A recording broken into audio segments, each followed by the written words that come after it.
Hi Aquarius! Welcome po sa ating channel. At ito ang inyong weekly Gabay Tarot reading for May 6 to 12, 2024.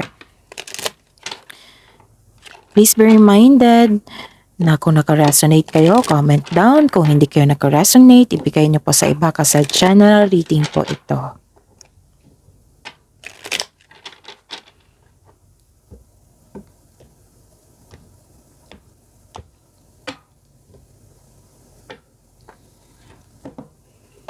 Gamitin ang reading na ito bilang gabay lamang. Please like, subscribe, and click the button for notification para updated po kayo sa daily tarot reading natin. Maraming salamat po.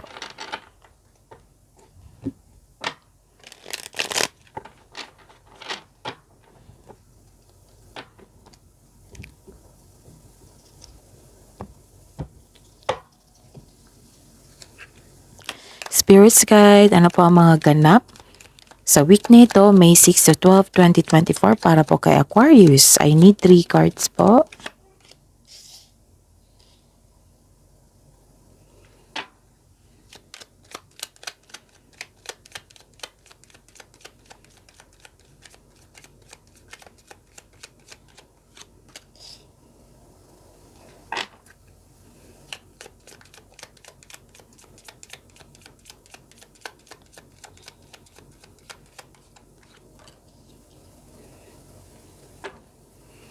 So, Aquarius, ngayong week na ito, may nakita ko dito na nagdesisyon kayo regarding sa inyong passion.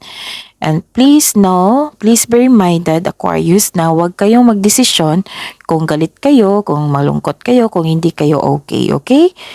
Kasi mapapahamak kayo dyan kung mag-decide kayo na hindi okay yung energy nyo. And nakita ko dito na nasaktan kayo, nagalit kayo, galit kayo, nagkaroon kayo ng argument sa isang tao. Okay? May nakita ko dito nagalit kayo sa delay, pwedeng sa blockages, or nagkaroon ng restriction, pwedeng may matigas ang ulo na ayaw makinig sa iyo, nagkaroon ng blockages, boundaries, nagkaroon ng disconnection. And nakita ko dito na nag-harvest kayo. May harvest na ganap eh. Pero mag-ingat kayo sa sharp edges. Okay? And, ayun.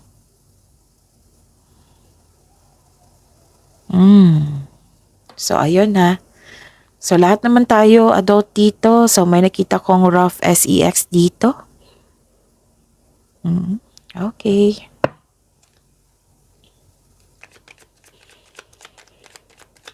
Spirits Guide, ano pang energy ni Aquarius ngayong week na ito, ngayong May 6 to 12, 2024.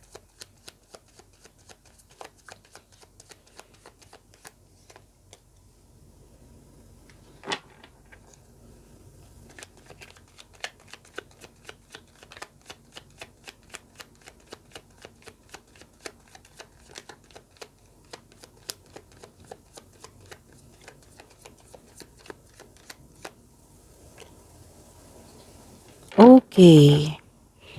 Aquarius. So, Aquarius, ito, malakas ang yung energy ngayon, ha? Sobrang active nyo ngayon. Nakita ko dito na mag-ingat kayo sa taong walang magandang intensyon sa inyo. Kasi nga may nagalit kayo dito kasi nasaktan kayo.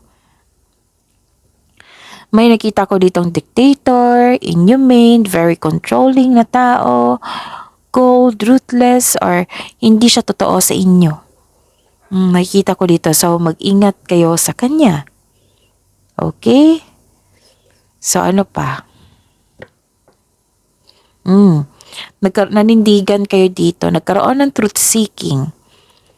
Actually, nakikita ko talaga yung energy nyo dito na matalino kayo, diretso kayo. Marami kayong ideas, may opinion lagi.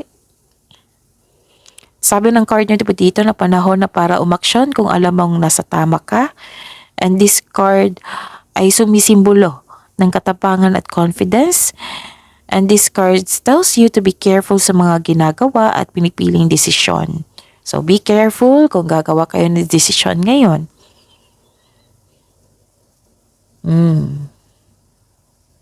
Nakatuon kayo, nakafocus kayo sa inyong trabaho ngayon, sa inyong proyekto. May nakita akong away dito. So this is the clarification of your cards here. Pwedeng pinagtanggol mo yung sarili mo. Pwede din na may dumating na balita na agad mong binigyan ng action o reaksyon. So this is assertive and truth-seeking. Yung paninindigan po, may ganap na ganyan. And by the way, Aquarius, so this is your weekly, right? May monthly gabay tarot reading po tayo. 2 po iyon. Munta po kayo sa channel natin. Scroll down nyo lang po. Andun po yung monthly gabay tarot reading nyo for May 2024 at career and money. So nakafocus yun sa career and money. Monthly gabay tarot reading for Aquarius. Sa mga suki ko dito na humihingi ng gabay monthly, open na po yung yung schedule natin. I-PM nyo po ako for booking. And sa mga gustong magpa-personal reading dito, nakita nyo po yung video na ito. Diba may nakasulat dyan na weekly gabay ni Aquarius. Sa baba pa niyan, may nakapost na link. I-click nyo po yung message dyan. Tapos, i-message nyo ko for inquiry and for booking. Spirits guys, ano po ang possible blessings na ma-receive ni Aquarius ngayong May 6 to 12, 2024?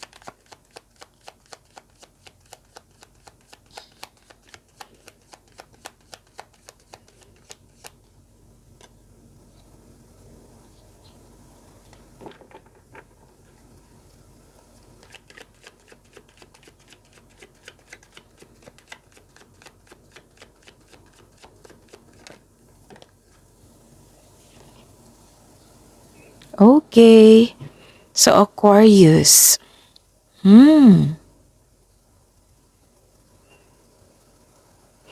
Some of you, may blockages po. Yes, may blockages. Kasi, itong blockages na ito yung connection sa nararamdaman nyo ngayon. May na-encounter kayong difficulties, challenges. Kailangan yung ma-overcome nyo po ito. So, this is a clarification of your 3 cards here. Nagkaroon po ng blockages. So, Miss Jav, ano po yung blockages? Bakit ganun? So, actually, may na-receive kayong, may dumating, may blessings po talaga na para sa inyo. Pero hindi makapasok ito dahil sa hindi maganda ang inyong energy. Kailangan nyo mapakawalan itong nararamdaman nyo. Like tulad nito, ang sabi dito na some of you malungkot kayo. May naramdaman kayong lungkot. Pagkawala ng isang bagay, ng isang pera, pagkakataon, may kakulangan. May naramdaman kayong ganyan. Pwede ding stress. Ano yung gagawin? Kasi yung stress, yung nararamdaman mong bigat, yan yung blockages. Hindi makapasok yung blessings na para sa inyo. Pero makakapasok ito pag nawala na itong blockages na iyan. So, kailangan yung ma-overcome itong challenge na ito, mawala itong nararamdaman yung bigat, i-process nyo po iyan. Okay? Tanggapin, surrender. I-surrender nyo lahat yung nararamdaman yung lungkot kay God and hingi kayo ng divine assistance. Kasi ang kasunod niyan, pag nag-surrender, i-embrace mo yung, tanggapin mo yung mga nangyari at i-process mo, i-let go mo yon at magkaroon ng forgiveness. That's the time na magkaroon ng pagkawala, nakawala ka na sa blockages at makapasok na yung blessings. So, sabi po ng card dito na huwag kayo magpadala sa lungkot. Parang may nalampasan kayong opportunity. Na makapagbago sana sa inyong buhay, na gustong-gusto mo, nalampasan mo. So, ang advice ko dito, wag masyadong mag-overthink ha, get out of your head, baka malampasan mo yung, kasi isa yan din sa dahilan na mawala yung opportunity sa kaka-overthink. Tapos ingatan talaga, kung hindi pa ito nangyari, ingatan nyo ngayon ang inyong kaperahan. Kasi posible rin, pwedeng magkasta, mawala, or ninakaw. So, ayun ha, kung may ganap ngayong week na hindi naayon sa inyo, kailangan i-process nyo yan para makapasok yung blessings na para sa inyo. So, this card asks you to believe in yourself, think positive. Yan yung sinasabi ko sa inyo sa araw-araw. Positive affirmation po kahit nabibigatan kayo, positive affirmation. Palakasin nyo yung sarili nyo, confidence nyo. Okay? Think positive na makabangon ka ulit and have faith na ang divine can lift you out of any period of loss. Okay? Sa mga single dito, may sabi na hindi pa kayo handa sa love life. Gusto nyo mag-focus sa inyong career and money. Para sa mga relasyon, isa sa inyo hindi maka-move on dahil sa toxic traits. Naubusan ka ng pag-asa. So, baka kailangan ng honest conversation dito and give up your worries. Pwede yung some of you nawalan ng trabaho, nalampasan yung opportunity. So, this card asks you to believe in yourself, ha? Think positive. Magtiwala sa kung ano ang darating. Kahit hindi kayo komportable ngayon, makukuha mo ang kailangan mo. Nakikita ko talaga dito na makukuha mo yung kailangan mo. Kailangan mo lang i-process yan. Focus on mind healing instead of suffering. Kasi hindi nyo deserve mag-suffer kasi masipag kayo, mabait kayo, matulungin kayo. So, focus on mind healing instead of suffering. Okay, i-process nyo po yan, Aquarius, para makapasok na tong blessings na para sa inyo. And, palakasin nyo yung confidence nyo ha, with courage. Kailangan mag-focus dito. Baka isa sa dahilan ang away, kaya kayo nagkaroon ng blockages. O, kailangan nyo mag-move on dito. Impulse control ay kailangan din in order to grow and take action in a positive direction.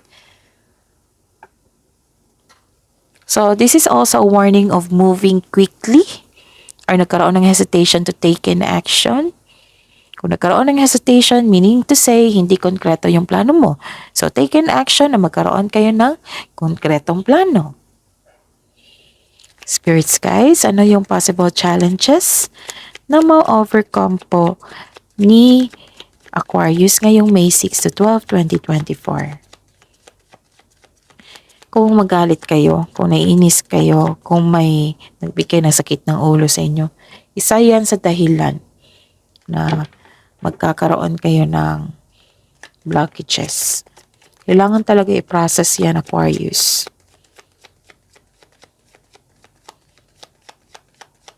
Baka napagasta kayo, no? Pero napagasta kayo pero kasi kailangan. Okay, nakita ko talaga yung problema dito.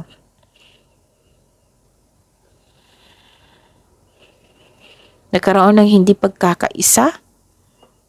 And this is the clarification again. Maraming lumabas dito na delay or obstacle sa inyong goal.